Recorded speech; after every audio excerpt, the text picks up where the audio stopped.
ಇಷ್ಟು ಲೈಟಿಗೆ ಯಾವತ್ತು I am not use to it ರೀ ಸರ್.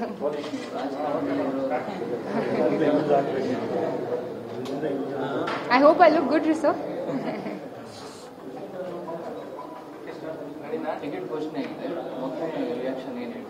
ಸರ್ ಖುಷಿ ಆಗಿದೆ. ಲೈಕ್ ಎವ್ರಿ ಅದರ್ ಕ್ಯಾಂಡಿಡೇಟ್ ನನಗೆ ಒಂದು ಅವಕಾಶ ಕೊಟ್ಟಿದೆ ಪಾರ್ಟಿ ಅದರ ಒಂದು ತತ್ವ ಸಿದ್ಧಾಂತಗಳಿಗೋಸ್ಕರ ಹೋರಾಟ ಮಾಡೋಕ್ಕೆ ಅಂತ ನಂಗೆ ತುಂಬ ಖುಷಿಯಾಗಿದೆ.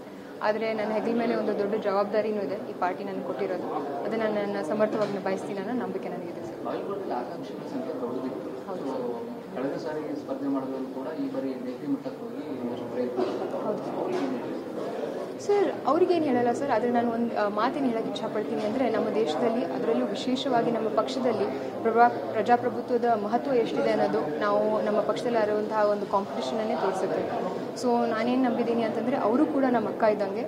ಐ ಆಮ್ ಕಾನ್ಫಿಡೆಂಟ್ ಪಕ್ಷದ ವರಿಷ್ಠರ ಒಂದು ಸಮರ್ಥನ ಇದರಲ್ಲಿ ಹಾಗೂ ನಮ್ಮ ಪಕ್ಷದ ಎಲ್ಲ MLA ಅವರ ಮತ್ತು ಶಾಸಕರ MP ಹಾಗೂ MLC ಎಲ್ಲ ನಮ್ಮ ನಾಯಕರ ಒಂದು ಸಾಮೂಹಿಕ ಒಂದು ಬೆನ್ನೆಲುಬಲ್ಲಿ ನಾವು ಎಲ್ಲರೂ ಕೂಡ ಅಕ್ಕನ ಹಿಡ್ಕೊಂಡು ನಾವೆಲ್ಲರೂ ಕೂಡ ಆಕಾಂಕ್ಷಿಗಳಾಗಿರಲಿ ಅವರಾಗಿರಲಿ ಅಥವಾ ಅಜಯ್ ಸರ್ನಾಯಕ್ ಸರ್ ಆಗಿರಲಿ ಎಲ್ಲರೂ ಕೂಡ ನಾವು ಒಗ್ಗಟ್ಟಾಗಿ ಎಲೆಕ್ಷನ್ ಫೇಸ್ ಮಾಡ್ತೀವಿ ಅನ್ನೋದು ನನ್ನ ನಂಬಿಕೆ ಇದೆ ಸರ್. ಸರ್ ಇದು ರಾಜಕೀಯವಾಗಿ ನನ್ನ ಒಂದು ಅನಿಸಿಕೆ ಪ್ರಕಾರ ಕಾಂಪಿಟೇಷನ್ ಇದ್ದಲ್ಲಿ ಈ ರೀತಿ ಕ್ಯಾಂಪೇನ್ಸ್ ಆಗಿರೋದು ಬಹಳ ಸಹಜ. ಆದರೆ ಅವ್ರನ್ನೆಲ್ಲರನ್ನೂ ಕೂಡ ಹೆಂಗೆ ಒಗ್ಗೂಡಿಸಿ ಹೋಗ್ತೀವಿ ಅನ್ನೋದು ನಮ್ಮ ಮುಂದೆ ಇರುವಂತಹ ಸವಾಲು. ಆ ಸವಾಲನ್ನು ಎದುರಿಸೋಕ್ಕೆ ನಾನು ಸಮರ್ಥವಾಗಿರ್ತೀನಿ. ಅದ್ರ ಜೊತೆಯಾಗಿ ನಾನು ಏನು ಹೇಳಕ್ಕೆ ಇಷ್ಟಪಡ್ತೀನಿ ಅಂತಂದರೆ ಯಾರೇ ಸೋಷಿಯಲ್ ಮೀಡಿಯಲ್ಲಿ ಯಾವುದೇ ಕ್ಯಾಂಪೇನ್ ರನ್ ಮಾಡಿದ್ರು ಕೂಡ ಅವರು ಕೂಡ ನಮ್ಮ ಪಕ್ಷದ ಕಾರ್ಯಕರ್ತರೆ.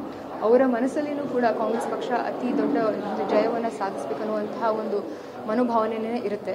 So I am very confident that ಅವರು ಕೂಡ ಇದಕ್ಕೆಲ್ಲ ಒಂದು ಇದನ್ನು ಬಿಟ್ಟು ಎಲ್ಲರೂ ಒಟ್ಟಿಗೆ ನಾವು ಒಗ್ಗಟ್ಟಾಗಿ ಎಲೆಕ್ಷನ್ನ ಫೇಸ್ ಮಾಡ್ತೀವಿ ಅನ್ನೋದು ನನ್ನ ಕಾನ್ಫಿಡೆನ್ಸ್ ಇದೆ ಸರ್. Definitely sir. ಅವ್ರು ನಮ್ಮ ಅಕ್ಕ ಇದ್ದಾಗೆ ಕಾಂಗ್ರೆಸ್ ಪಕ್ಷದ ಪ್ರತಿಯೊಬ್ಬ ಕಾರ್ಯಕರ್ತನ ಹಿಡ್ಕೊಂಡು ಸಾಮಾನ್ಯ ಜನರು ಎಲ್ಲರನ್ನೂ ಕೂಡ ನಾನು ಮಾತನಾಡಿಸ್ತೀನಿ. ಸೊ ಅದರಲ್ಲಿ ವಿಶೇಷವಾಗಿ ನಮ್ಮ ಅಕ್ಕವ್ರನ್ನೂ ಕೂಡ ನಾನು ಮಾತಾಡ್ತೀನಿ ಸರ್. Thank you sir.